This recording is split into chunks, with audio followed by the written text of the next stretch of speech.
Hello friends, welcome back to English with Asha ma'am. आज मैं आपके लिए एक मोटिवेशनल पैराग्राफ लेके आई हूँ।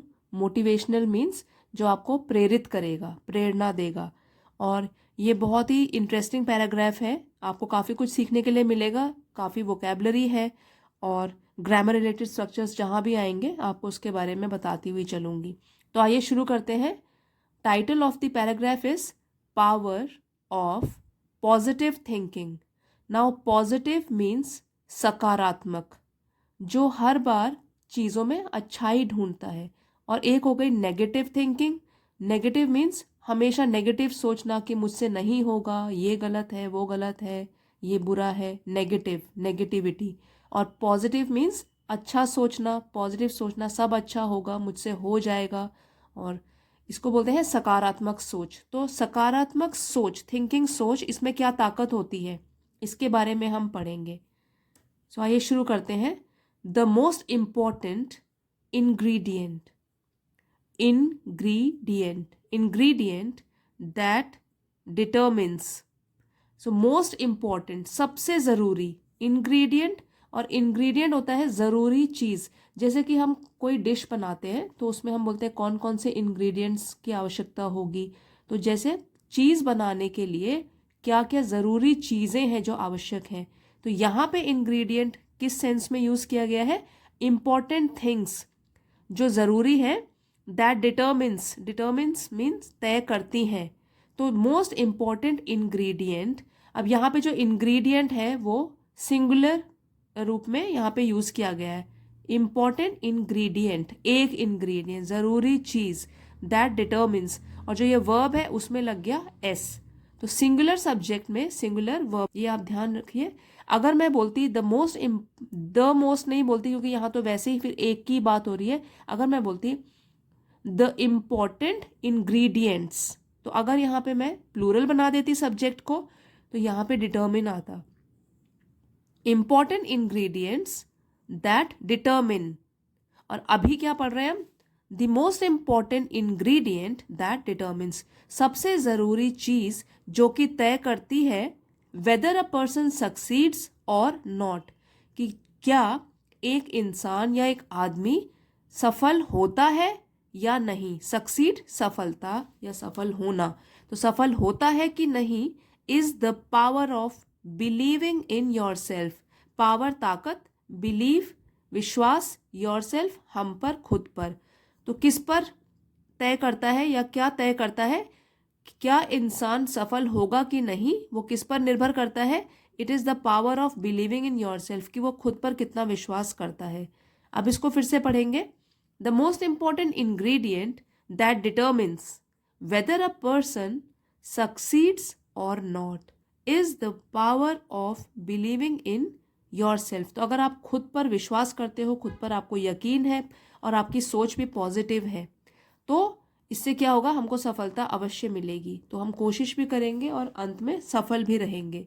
This is the common ingredient that is unquestionably weaved among all achievers. ये थोड़ा मुश्किल सेंटेंस लग रहा होगा, तोड़ तोड़ के इसे समझेंगे। This is the common ingredient. तो अभी जिसकी बात करी है हमने कि खुद पर विश्वास करना, अब ये वाली चीज जो है कॉमन, ये सामान्य सा इंग्रेडिएंट है। नाउ इंग्रेडिएंट इंपॉर्टेंट क्वालिटी जिसकी वजह से हम सक्सेसफुल रहेंगे। तो ये इंपॉर्टेंट इंग्रेडिएंट है दैट इज अनक्वेश्चनेबली। और इसका ये जो बेस वर्ड है इसका है क्वेश्चन, और उसमें लग गया अन प्रीफिक्स और एबली सफिक्स। तो एक सफिक्स लग गया और एक लग गया प्रीफिक्स और बन गया ये अनक्वेश्चनेबली। मतलब इसमें सवाल ही नहीं उठता, दैट इज अनक्वेश्चनेबली। तो सवाल नहीं उठेगा, दैट मीन्स निश्चित रूप से, that is unquestionably weaved. Weave means बुनना, अमंग ऑल अचीवर्स।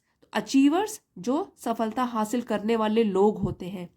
तो अगर हम देखें कि जो लोग अचीवर्स होते हैं, हमेशा कुछ अचीव करते हैं, सफलता हासिल करते हैं, तो उनमें जो सबसे इम्पॉर्टेंट क्वालिटी है वो क्या है? बिलीविंग इन योरसेल्फ, वो खुद पर विश्वास रखते हैं। तो ये एक कॉमन साधारण सा क्वालिटी है जो कि निश्चित रूप से बुनी गई है सारे के सारे अचीवर्स में, मतलब ये वाली क्वालिटी सारे अचीवर्स में होती ही है। Nothing is more important than first having a believe in your self. Nothing कुछ भी नहीं, मोर इम्पॉर्टेंट ज्यादा जरूरी, दैन, जो THAN दैन होता है वो कंपैरिजन करने के लिए होता है कि दो चीजों को हम कंपेयर करते हैं। तो यहाँ पे क्या कंपेयर किया गया है, nothing is more important than first having a belief in your self, belief विश्वास योर सेल्फ खुद पर।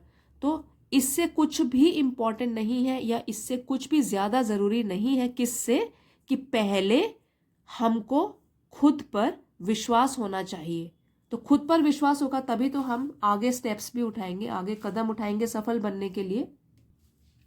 एक्स्ट्रॉर्डनरी, इसको कैसे पढ़ेंगे, extraordinary people are simply ordinary people. तो एक्स्ट्रॉर्डनरी, जैसे हम लोग सोचते हैं कि जो लोग सफल हो गए हैं वो कुछ उन्होंने कोई महान काम किया होगा, तो ऐसा कुछ नहीं होता। असाधारण लोग, एक्स्ट्रॉर्डनरी असाधारण लोग जो होते हैं, आर सिंपली ऑर्डिनरी पीपल, तो वो भी एकदम सिंपली, एकदम या बिल्कुल ऑर्डिनरी साधारण लोग होते हैं। तो अगर हम अपनी मर्जी से हम लोग सोचते हैं कि वो लोग तो बिल्कुल असाधारण है, वो तो एक्स्ट्राऑर्डिनरी लोग हैं, उन्हीं को ही सफलता मिलेगी, नहीं, ऐसा नहीं है। असाधारण लोग भी होते हैं एकदम साधारण लोग, बट एक चीज वो अलग करते हैं, क्या करते हैं, हु डू एक्स्ट्राऑर्डिनरी थिंग्स। तो उनके काम करने का तरीका होता है असाधारण, लोग असाधारण नहीं होते हैं, जो वो काम करने का तरीका होता है वो असाधारण होता है। मतलब हमसे वो अलग काम करते होंगे तभी उनको ज़्यादा सफलता मिली है। तो यहाँ मैं बात उनकी कर रही हूँ जिनको अभी सफलता नहीं मिली है, जो नेगेटिव सोच रखते हैं। तो किस तरीके से वो पॉजिटिव सोच रख के अपने में कॉन्फिडेंस डेवलप कर सकते हैं और सफलता हासिल कर सकते हैं। ठीक है, तो असाधारण कोई नहीं होता है, काम करने का तरीका होता है असाधारण। जैसे कि कई लोग एक दिन में 6 घंटे पढ़ेंगे और कुछ लोग जो है टाइम पास करेंगे, बस 2 घंटे बैठे और वो सोचेंगे कि हाँ सब कुछ मुझसे कवर हो जाएगा, मैं कॉम्पिटिटिव एग्जाम्स की तैयारी अच्छे से कर लूँगा। तो ऐसा नहीं होगा, मेहनत से अगर भागोगे तो सफल होना मुश्किल है। तो यही बोला गया है कि असाधारण लोग एकदम साधारण लोगों की ही तरह हैं, लेकिन बस वो काम करने का तरीका उनका थोड़ा अलग होता है। Many of them did not have the education, many of them, मतलब देम मीन्स असाधारण लोग, यहाँ जिसको हम समझते हैं असाधारण लोग।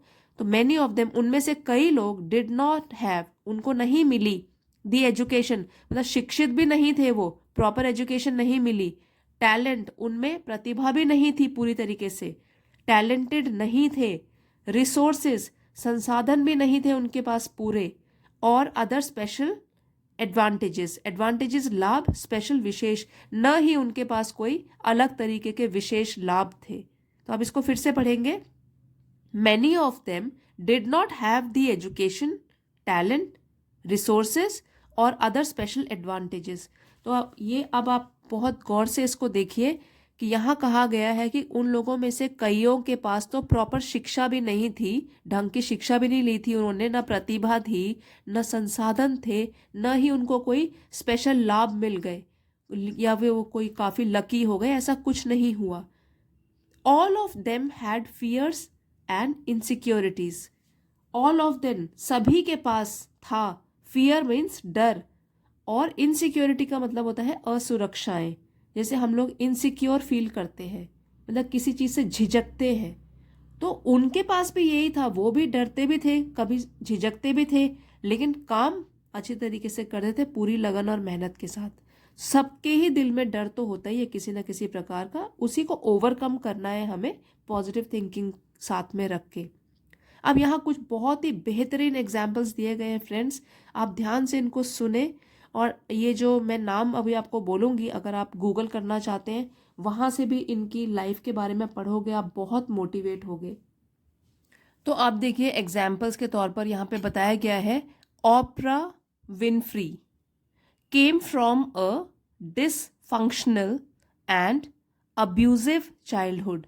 इन्होंने खुद अपने बारे में एक टॉक शो में बताया है। वैसे ऑपरा विनफ्री जो है वो अमेरिकन टॉक शो होस्ट करती हैं, तो ये काफ़ी सारे, अपार्ट फ्रॉम दैट ऑल्सो ये टॉक शोज होस्ट करने वाली हैं, तो इंटरव्यूज वगैरह लेती हैं, टॉक शोज होस्ट करती हैं। ओपरा Winfrey, she came from a dysfunctional, तो ये आई डिसफंक्शनल मतलब सामान्य लोगों की जैसे फैमिलीज होती हैं वैसे नहीं थी। कैसी फैमिली थी? डिसफंक्शनल, ये एडजेक्टिव है, सामान्य नहीं थी। एंड अब्यूजिव चाइल्डहुड, तो उनका जो बचपन था वो कैसा रहा? अब्यूजिव, अपमानजनक और सामान्य नहीं था। तो ऐसे हालात से गुजर के फिर उन्होंने अपने लिए एक जगह बनाई सोसाइटी में, और काफ़ी फेमस भी हैं।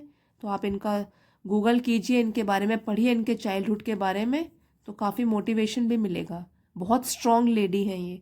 तो ओपरा Winfrey came from a dysfunctional and abusive childhood.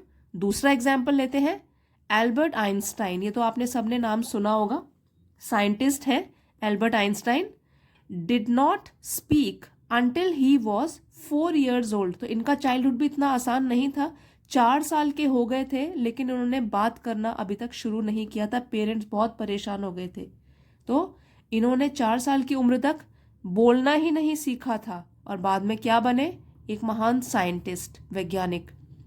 और देखिए, his teacher described him as mentally slow, और जब स्कूल गए तो वहाँ पे भी बात जब नहीं करते थे, और जो भी इनका तौर तरीका था क्लास में, क्लासमेट से भी ज़्यादा बात नहीं करते थे, तो उनके टीचर ने उनको कैसे डिस्क्राइब किया, क्या वर्णन किया कि वो है मेंटली स्लो, दिमागी तौर पर या मानसिक तौर पे धीरे काम करते हैं। अनसोशेबल है, असामाजिक है, क्योंकि ज़्यादा फ्रेंड से बातचीत नहीं करते थे, अकेले अपने ख्यालों में डूबे रहते थे।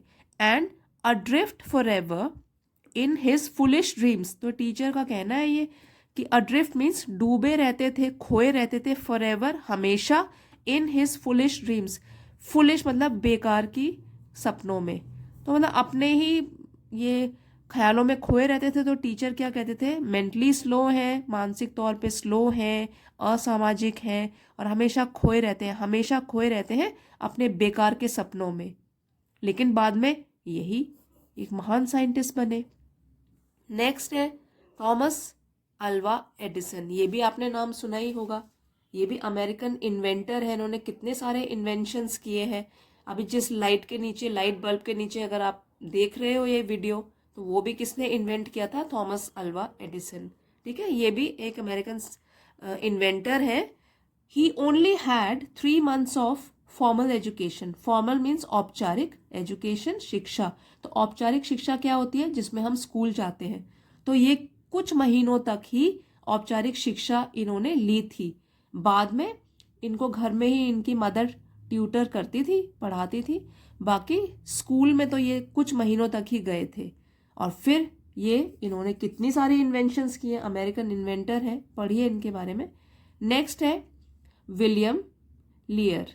नाउ विलियम लेयर जो कि क्रिएटर हैं लेयर जेट कॉरपोरेशन के, तो उनके बारे में भी बोला गया है कि he was a drop out. तो ये है ही dropped out of school. Drop out इसको बोलते हैं जो कि बीच में पढ़ाई छोड़ देता है। तो ये है ही dropped out of school in the 6th grade। जब ये 6th क्लास में थे तो इन्होंने बीच में ही पढ़ाई छोड़ दी, और बाद में ये क्रिएटर बने, क्रिएट किया लेयर जेट कॉरपोरेशन। तो अगर ये सभी लोग नेगेटिव सोच रख के और कुछ भी ना करते लाइफ में, तो क्या कंट्रीब्यूट कर पाते कुछ, या कुछ बन पाते? नहीं, बिल्कुल नहीं। येट, फिर भी, each of these achievers and many more, तो येट मतलब फिर भी, ईच ऑफ दीज अचीवर्स मतलब एक एक इनमें से जो अचीवर है, जिसने कुछ अचीव किया है, हासिल किया है, एंड मैनी मोर, एंड और भी कई, have gone on to become great successes, वो वहाँ से आगे चलकर बने हैं सफल, अपनी लाइफ में बड़ी सफलता उन्होंने हासिल करी है। सो इसलिए ऑल दो हालांकि learning and personal growth is essential for success, तो इसलिए कहा गया है कि हालांकि लर्निंग कुछ सीखना एंड पर्सनल ग्रोथ निजी ग्रोथ जो हम ग्रो करते हैं day to day is essential ज़रूरी होती है फॉर सक्सेस सफल होने के लिए, formal degree is not a requirement. तो यहाँ पे जैसे हमने एग्जाम्पल में भी देखा कि ज़रूरी नहीं है फॉर्मल डिग्री जिन्होंने ली हुई हो वही लोग कुछ कर पाते हैं, ऐसा कुछ नहीं है। तो अगर जुनून हो कुछ कर दिखाने का और सफल बनने का तो वो लोग भी ज़रूर कुछ ना कुछ कर ही पाते हैं। तो यहाँ पे फॉर्मल डिग्री या डिग्री पे डिग्री ले ली हाथ में और कुछ सीखा ही नहीं तो उससे तो कोई काम हासिल नहीं होगा, उससे कुछ भी नहीं मिलेगा। Formal degree is not a requirement, ये कोई ज़रूरी नहीं है, आवश्यकता नहीं है इसकी। It is in beliefs that dreams are formed.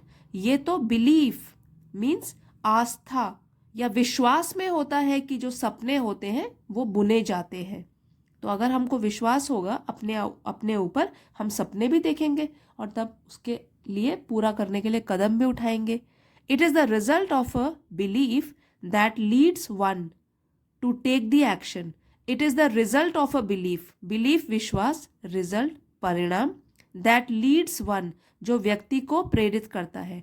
तो ये तो इस विश्वास का ही परिणाम है जो कि एक व्यक्ति को प्रेरित करता है टू टेक द एक्शन, वो कदम उठाने के लिए, दैट विल टर्न जो कि बदल देगा one's dream into reality. One's apostrophe लगा हुआ है, पोजेशन बता रहा है कि अपने सपनों को साकार करने के लिए तो वो क्या होगा, कदम उठाना पड़ेगा। तो ये इसी विश्वास का परिणाम है जो कि व्यक्ति को प्रेरित करता है कि वो कदम उठाए जिससे कि उसका जो सपना है वो वास्तविकता में बदल जाए। Even if you find yourself in undesirable circumstances, even if चाहे, यू फाइंड योर सेल्फ आप अपने आप को पाते हैं इन अनडिजायरेबल सर्कमस्टांसेस।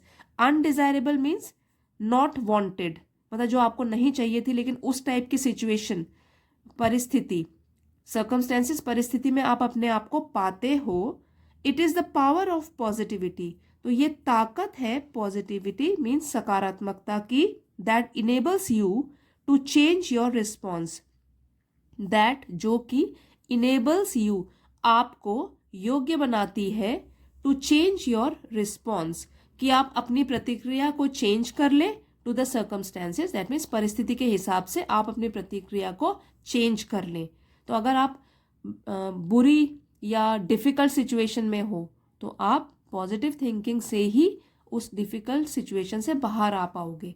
ठीक है, तो it is a power of positivity that enables you to change your response to the circumstances, thus changing your overall experience। इस तरीके से चेंजिंग मतलब चेंज करते हैं, बदलाव लाते हैं आपके पूरे के पूरे अनुभव में। नाउ एक कोटेशन है, आप इसको ध्यान से पढ़ें। तो यहाँ कहा गया है, we were not born to make right और रॉन्ग डिसीजन। डिसीजन निर्णय करना या फैसला करना, और राइट और रॉन्ग सही या गलत। यहाँ वर नॉट है कि हम पैदा नहीं हुए थे सही या गलत निर्णय लेने के लिए। वी वर बॉर्न हम पैदा हुए थे टू मेक डिसीजंस निर्णय लेने के लिए, and then make them right और तब उन्हें सही बनाने के लिए। डे टू डे में भी हमको कितनी बार निर्णय लेना पड़ता है, हर बार फैसला करना पड़ता है, कुछ डिसाइड करना पड़ता है। और जब हमने एक बार डिसाइड कर लिया तो उसी को पूरा करने के लिए कि हम सही या गलत फैसला दें इसके लिए नहीं, बल्कि हर बार नए नए डिसीजंस लें, मेक डिसीजंस लें, और तब उनको जब एक बार डिसाइड कर लिया, सोच समझकर कुछ डिसाइड कर लिया, देन मेक देम राइट, और तब उसको सही साबित करें या उसको पूरा करके दिखाएं।